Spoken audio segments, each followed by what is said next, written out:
Semua bahan sudah siap nih lur. Aka udah mulai membuat adonan kue bongkol. Pertama, siapkan santan yang cukup kental. Kemudian, masukkan pasta makanan. Aduk sampai tercampur merata. Setelah ini, santan harus dimasak sambil terus diaduk. Ini supaya santannya tidak pecah lur.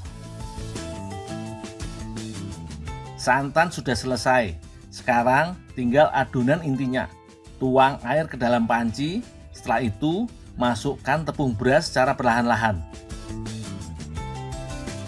Sebagai penambah cita rasa, boleh tambahkan garam secukupnya. Aduk merata dan jangan ketinggalan daun pandannya supaya aromanya makin harum.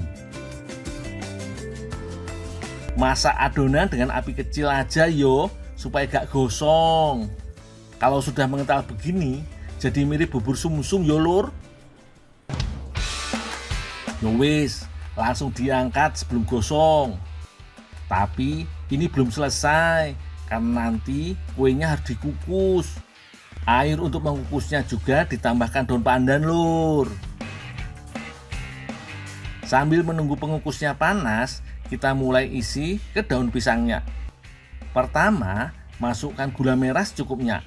Lalu adonan kue bongkol yang baru dimasak. Dan terakhir, beri santan. Bungkus yang rapi. Jangan lupa tusuk pakai lidi. Kue bongkolnya udah siap dikukus nih lur. Lama mengukusnya kurang lebih 15 menit. Dan pastikan posisinya berdiri yo, supaya isiannya tidak tumpah. Melihat bahan dan cara membuatnya mengingatkanku pada kue tradisional khas Nusantara lur. Uap panas membuat warna daun pisang berubah. Tapi ini juga yang bikin aroma khas daun pisang keluar. Bikin kue semakin legit rasanya. Dan ini dia hasilnya. Kue bongkol khas Kucing Sarawak, Malaysia. Aromanya sedap banget lur. Aku yo semakin penasaran sama rasa kue bongkol ini. Ku coba dulu yo lur. Teksturnya lembut banget. Begitu masuk mulut langsung lumer dan mak gleser ke tenggorokan lur. Kalau di Indonesia ini ada di Jawa namanya bubur sumsum. Jadi dia sama persis, cuman ada yang dibungkus-bungkus, ada yang nggak dibungkus. Begitu pesan baru dibungkusin. Untuk rasanya juga sama karena bahannya sama ya. Tepung beras, santan kelapa, dan juga gula Jawa atau gula apong kalau di Malaysia sini bilang. Bedanya cuman kalau di Indonesia itu santannya dia direbus dengan daun pandannya, jadi harumnya dia lebih dapat. Kue bongkol ini biasanya ramai dijual saat memasuki bulan puasa. Iki hari-hari biasa cukup sulit menemukannya.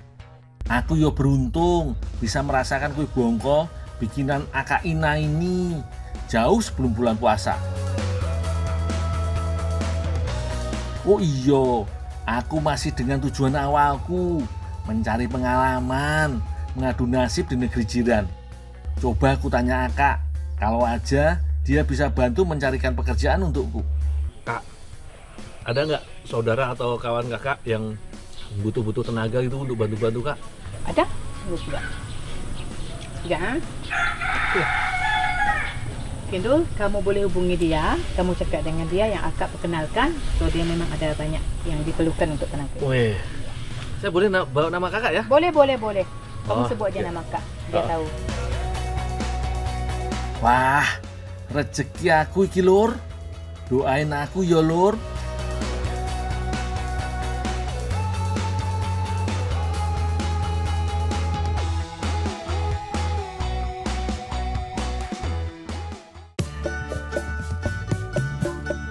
Berbekal alamat yang diberikan Aka Ina, aku pun menyusuri jalanan di Taman Desa Wira ini yang masih di daerah Kucing, Sarawak. Apa bener yo di sini tempatnya? Tapi kok perumahan koyong ini yo?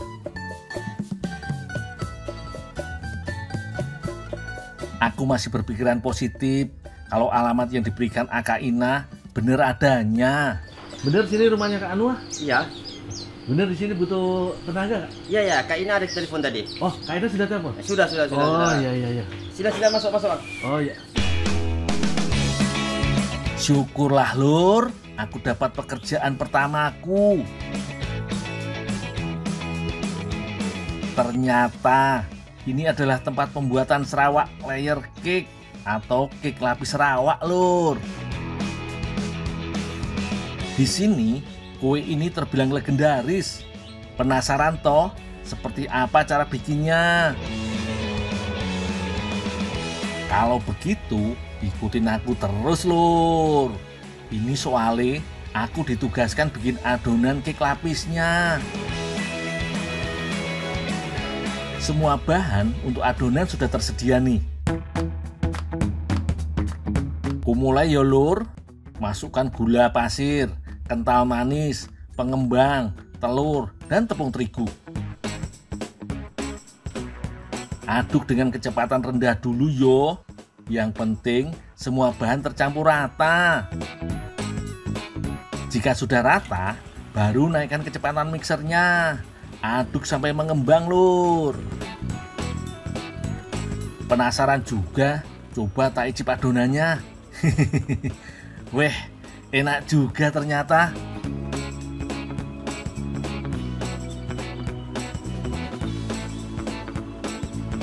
Sudah halus dan mengembang nih.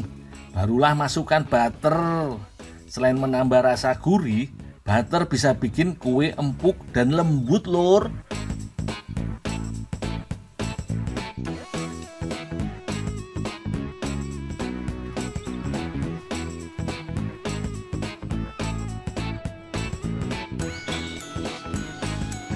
Kak, ini Kak adonan udah siap. Oke, Jedul. Nah, nanti Bisa bantu lagi? Anda nanti keluarkan yang di dalam tuh. Oh, ya. Sesuai dengan namanya, cake lapis serawak. Cara bikinnya pun butuh berlapis-lapis adonan. Panggang adonan kurang lebih 5 menit lamanya. Setelah itu, adonan dikeluarkan dari oven untuk ditekan pakai alat unik ini.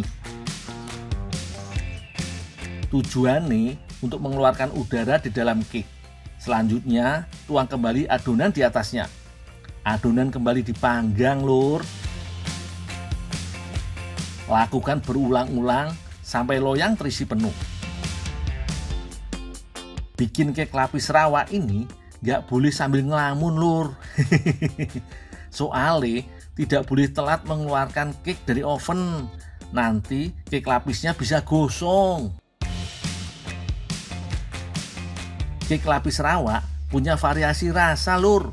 Bahkan mencapai puluhan rasa.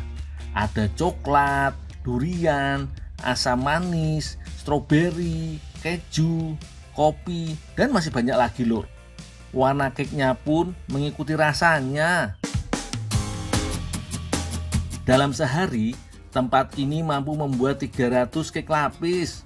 Pembuatannya dimulai dari jam 5 subuh sampai jam 1 siang, Lur. Oh iya, Lur, aku dengar cake lapis serawak ini sudah ada sejak tahun 1800-an, berawal dari datangnya bangsa barat ke Malaysia.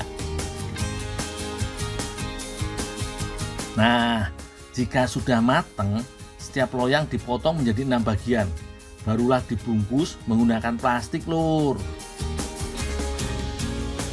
Motifnya cantik-cantik ya, Lur. Inilah yang membuat unik cake lapis serawak ini, Lur. Yaitu motif pada bagian dalamnya. Ada motif batik, warna-warni, mutiara, dan masih banyak lagi. Biasanya, cake lapis serawak jadi hidangan manis di hari raya Idul Fitri, ulang tahun, dan perkawinan, Lur. Coba rasa cake-nya, sedap tak? Wih, cantik kali. Coba rasa dulu rasanya. Bentuknya aja udah bikin air liurku hampir menetes. Rasanya dulu. Sedap. Macam mana rasanya? Nyaman.